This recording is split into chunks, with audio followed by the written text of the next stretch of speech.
কুড়িগ্রাম জেলা শহর থেকে ৫ কিলোমিটার উত্তর দিকে গেলেই দেখা মিলবে প্রায় ৫০০ বছরের অতি প্রাচীন একটি বৃক্ষ।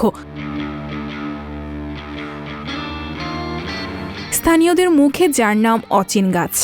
গাছটি এলাকাবাসী চেনেন না দেখে বৃক্ষটির নাম মুখে মুখে প্রচার হয়েছে অচিন নামেই। সেই থেকে গাছটির নাম অনুসারে এলাকার নামও অচিন গাছ হিসেবে পরিচিতি লাভ করেছে। কত বছর আগে এর জন্ম তাও জানেন না কেউ। গাছটিকে এক নজর দেখার জন্য প্রতিদিন দূর দূরান্তের অনেক দর্শনার্থী আসেন এখানে। জেলার রাজারহাট উপজেলায় ওমর মজিদ ইউনিয়নের জয়দেব হায়াত গ্রামে মৃত দর্পণ নারায়ণের বাড়িতে বিশাল আকৃতির এই গাছটি প্রায় ৫০০ বছর ধরে দাঁড়িয়ে আছে সগৌরবে। এলাকাবাসী জানান, ব্রিটিশ আমলেই অচিন হিসেবে গাছটির নামকরণ করা হয়। এর আগে গাছটির শাখা প্রশাখা প্রায় ২০ শতক জমি জুড়ে বেশ বিস্তীর্ণ ছিল।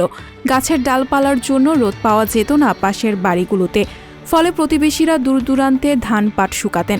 সময়ের পরিবর্তনে গাছটির বর্তমান শাখা প্রশাখা কমে গেছে। হিন্দু ধর্মাবলম্বীরা পূজা অর্চনা সহ বিভিন্ন মানত করে থাকেন। দীর্ঘদিন এই গাছটি লোকচক্ষুর অন্তরালে ছিল এবং পরবর্তীতে উপজেলা প্রশাসন দৃষ্টিগোচর করে এর যাতে দর্শনীয় হয় এই জন্য প্রাথমিক কিছু কাজ করেছে।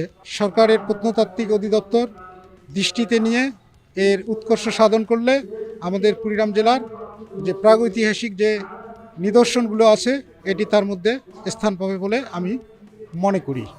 গাছটিকে কেন্দ্র করে অপরিকল্পিতভাবে গড়ে উঠেছে সনাতন ধর্মাবলম্বীদের বিভিন্ন মন্দির।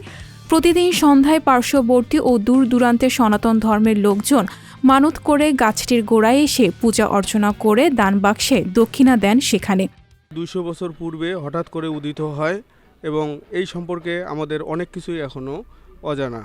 আমি আশা করব উপজেলা প্রশাসন এবং জেলা প্রশাসনের কাছে এই গাছটি বিভিন্নভাবে সংরক্ষণের ব্যবস্থা করে আমাদের মতো যারা বিভিন্ন লোকজন আছে তাদের দেখার ব্যবস্থা করা এবং ওই জায়গায় যেন যাওয়া যায় সেই জন্য রাস্তাঘাটগুলো মেরামত করে দেওয়ার জন্য আহ্বান জানাচ্ছি। এই দর্শনীয় স্থানের স্বীকৃতি দিয়ে এটি সংরক্ষণের আহ্বান জানাচ্ছি। গাছটিকে ঘিরে স্থানীয়দের লোকমুখে নানা গল্পকথা শোনা যায়। অনেকের ধারণা, ভারতের আসাম রাজ্যের কামরূপ কামাখ্যা থেকে আগত একদল জাদুকর এই গাছটি চোখের পলকে উড়িয়ে এনে বর্তমান স্থানে লাগিয়ে দেন। গাছটির নাম কেউ জানতেন না, তখন থেকেই এই গাছটি অচিন গাছ নামে পরিচিত। গাছটি একটি দর্শনীয় গাছ এবং এই গাছটির বিভিন্ন ঔষধি গুণ রয়েছে এবং যেহেতু এই ধরনের গাছ বাংলাদেশের সব জেলায় নেই, প্রাক্তন জেলা প্রশাসক এই গাছটির নিরাপত্তার জন্য বা বহুদিন টিকে থাকার জন্য গাছটির গোড়া বেঁধে দিয়েছে। বর্তমান প্রশাসন আর একটু নজর দিলে এই গাছটি পর্যটক তথা দর্শকদের দেখতে বা ভ্রমণ করতে অনেক সুবিধা হবে। সঞ্জিতা শম্পা, সংবাদ প্রকাশ। সংবাদ, ফিচার ও অনুষ্ঠানের জন্য ভিজিট করুন সংবাদ প্রকাশের ওয়েবসাইট এবং যুক্ত থাকুন ফেসবুক পেজ ও ইউটিউব চ্যানেলের সঙ্গে।